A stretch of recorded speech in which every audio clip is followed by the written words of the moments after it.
Hey, welcome back to YT Finance, and this is the channel where I went to business school so you didn't need to, and today we are doing a quick portfolio update on the portfolio that I said could reach $100,000 in 2 years or less. So I just wanted to give you an update and give you some tips and tricks of how to keep growing your portfolio safely while also building a lot of wealth over the long term by using very effective investing strategies.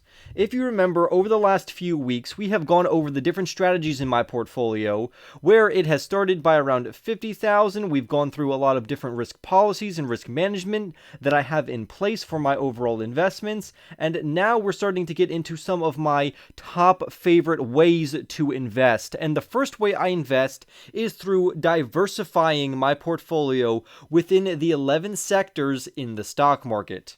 So in the overall stock market, clearly there are 11 sectors which we will get further into, and this offers me diversification, and through diversification it offsets my overall risk of any unnecessary losses while I'm investing.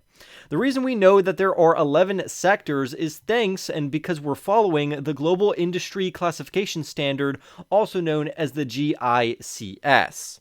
Of these 11 market sectors, I personally like 4 sectors the most, and those 4 sectors would be information technology, healthcare, consumer discretionary, and financials. Don't worry, we're also going to be going over companies and various investments that I personally own in my portfolio, which has allowed me to grow my overall portfolio even while the stock market is falling. As you can see, I haven't lost much value over the last year or even over the last few days, even though the stock market is falling, but then again, my portfolio hasn't really increased then either. It stayed pretty stable with only a minor pullback. But what I really want to press in this video is through proper diversification, you not only will outperform other stocks and other companies and other investors, but you're also going to be better off in the long run. Remember, information technology, healthcare, consumer discretionary, and financials are what I am mostly invested into. The majority of the companies I buy will fall under one of those 4 sectors. However, I am exposed to all 11 sectors, and I tend to buy the best companies in those sectors.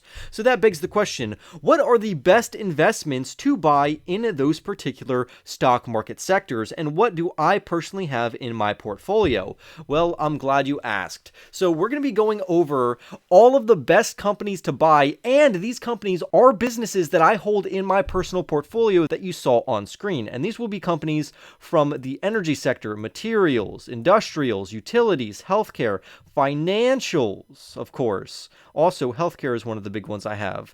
Consumer discretionary, consumer staples, information technology, communication services, and real estate. So we're going to start off with the energy sector. Now, I'm not going to give a huge description for what the energy sector is. It's kind of self-explanatory that these companies and businesses revolve around the energy or fuel space in the overall economy. So this would be like natural gas companies, fuels like coal and ethanol, and even some renewable energy companies would fit in this space as well.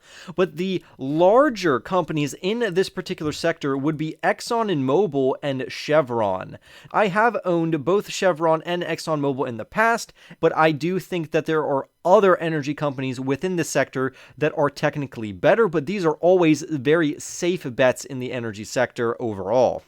The next sector we're going to talk about is the materials sector, and that would include companies that are involved in providing various goods and manufacturing various applications. You'll find makers of chemicals, construction materials, paired with mining companies and companies that specialize in making paper and other products. So some of the best companies to buy in this sector would be Sherwin-Williams, ticker symbol SHW, and DuPont, ticker symbol DD, both of which, again, I own in my personal portfolio.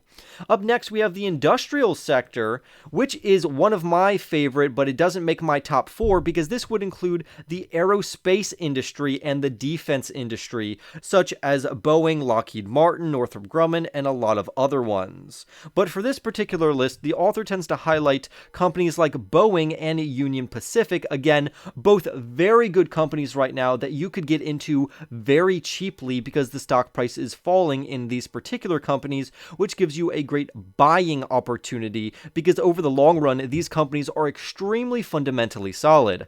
Up next, we probably have the sector that I am least invested in, and that would be the utility sector. The utility sector essentially composes a variety of businesses that keep your utilities up, such as electricity, water, heat, or the transmission of natural gas products and the distribution of those various products to residential or commercial customers.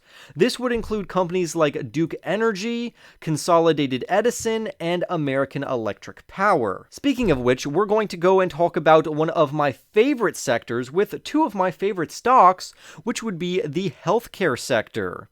Clearly, the healthcare sector consists of pharmaceutical companies and biotechnology companies that offer and supply various treatments to various individuals, on top of medical diagnostic tools, various health insurance, healthcare equipment, and various services.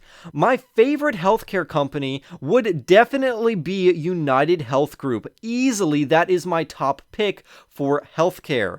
Now, other companies that come to mind would be Johnson & Johnson for their extremely consistent dividend, as well as other more innovative companies such as Eli Lilly and companies like that. But overall, I love the healthcare sector, and it's one of my big four that I hold in my portfolio. Next, we have my bread and butter, the finance sector. And this is my most heavily weighted sector in my portfolio, consisting of a plethora of banking companies and various financial companies. And in no particular order, it would be Bank of America, Ally Financial, SoFi Technologies, JP Morgan Chase, Charles Schwab, Berkshire Hathaway, and many others. I absolutely love the financials sector because I am a business major. I studied financial business. I studied finance in business school, and I understand that these companies are absolutely amazing. The businesses that you will find that make up this sector are companies that specialize in insurance, consumer finance providers, various banks, fintech companies, and other financial institutions. And because my education is more focused on the financials sector, I am most comfortable investing into companies and businesses that I know how they work, how they make money, and what I can expect from them. And that's why the financial sector is my most heavily weighted sector in my overall portfolio. But remember, you want at least some exposure to every single sector, particularly the companies that I highlight within them.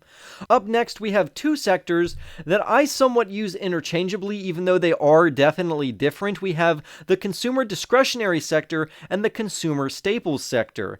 The consumer discretionary sector essentially provides goods and services based on demand, which depends on the financial status of their consumers. As an example, if you only make $25,000 per year, you're probably going to buy a different type of car than someone who makes $25 million per year. So the sector includes luxury type products for the higher echelon of various consumers. However, not in all cases. There are companies that fit into this particular sector that are not the creme de la creme. And this means during tough times, this higher tier of consumer is going to continuously buy and maintain their lifestyle as best as possible because they're already very rich. Now, surprisingly, two of the companies that this article highlights that falls under the consumer discretionary sector would be Amazon.com and McDonald's. Again, companies I absolutely love. McDonald's, very solid, great dividend, and Amazon is an absolute powerhouse with multiple other companies underneath that Amazon umbrella.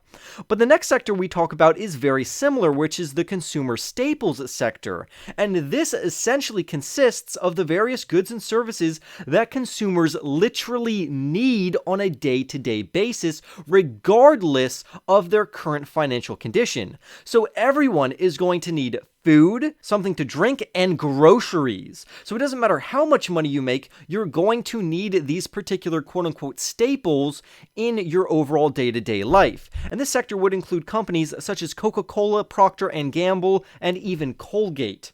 So I tend to combine these sectors and somewhat use them interchangeably, but don't let that get to you. Technically, these are different sectors, but I just weigh these both the same in my portfolio. They have an identical weighting. Up next, we have another favorite sector of mine, which is the information technology sector. This sector has been booming over the last 15 years, and I don't think it's going to cool off anytime soon. The information technology sector essentially covers companies that specialize in technology, whether that be software, hardware, or services. This sector is the most innovative on this list. This sector consists of companies like Apple and Microsoft, which have been essentially the best performing long-term blue chip stocks over the last decade, in my personal opinion. Apple and Microsoft are both powerhouses respectively, and both of them should be in your portfolio, at least in my personal opinion, but always make sure to do your own research. This is not financial or investing advice. I'm just telling you all what I do. And again, when you're buying these phenomenal companies in these sectors, you're not only getting diversification, which is lowering your risk of losses, but you're also buying fundamentally solid and stable companies that will build you wealth over the long term. And I am literally living proof of that, which is why I'm making these videos about how you can essentially build a portfolio in just 2 years that will be worth $100,000. So I'm doing that literally right before your eyes. The last two sectors we're going to talk about and conclude with is the communication services sector and the real estate sector. So we're going to start off with the communication services sector.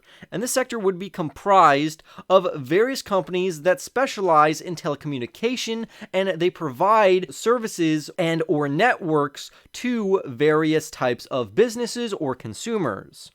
So they have Meta Platforms, formerly known as Facebook, ticker symbol META, and Alphabet. Some other really great communication services sector stocks would be Verizon, AT&T, and T-Mobile, so please keep those in mind as well. But I also think that Meta Platforms, formerly known as Facebook, and Alphabet, again, are very, very good companies to buy. And then lastly, we have the real estate sector. Now, this is somewhat of a double-edged sword, but I really love the two companies that they highlighted because these businesses are amazing. Clearly, the real estate sector would include various companies that own real estate property. And two of the best companies, in my opinion, would be American Tower, ticker symbol AMT, and Simon Property Group, ticker symbol SPG. However, there are a lot of other companies that are great real estate investments. Now, I only want a small portion of my portfolio to consist of the real estate sector in form of stocks, because if you really want to get into real estate, you might want to just build a very strong stock portfolio, and then once your stock portfolio is considerable, well over $100,000, you might want to start to save up and buy actual real estate to where you could be diversified between stocks and real estate and cryptocurrencies. Because again, we want to diversify even beyond the stock market. Within the stock market, we want to be diversified in a plethora of different companies across all 11 sectors. Once you master that skill, you want to zoom out a little bit and then start investing into other asset classes such as actual tangible real estate and cryptocurrencies and a plethora of other ways to invest. But I hope this video taught you something on how to invest properly while using proper risk management policies within the stock market. And this is another reason why my personal portfolio doesn't fall as much as other people's portfolio during times of stock market uncertainty. Mine tends to either stay stable or it tends to grow even during times when other people's portfolios are falling in their overall value. So this not only maintains value in a portfolio, but it also sets you on a great growth trajectory over the long term. So with that being said, I would love to hear your thoughts down below. Smash that like button, comment if these videos are giving you some great value and teaching you something new every single time I upload these things. Subscribe if you're new, smash the like button, and I'll see you in the next YT video.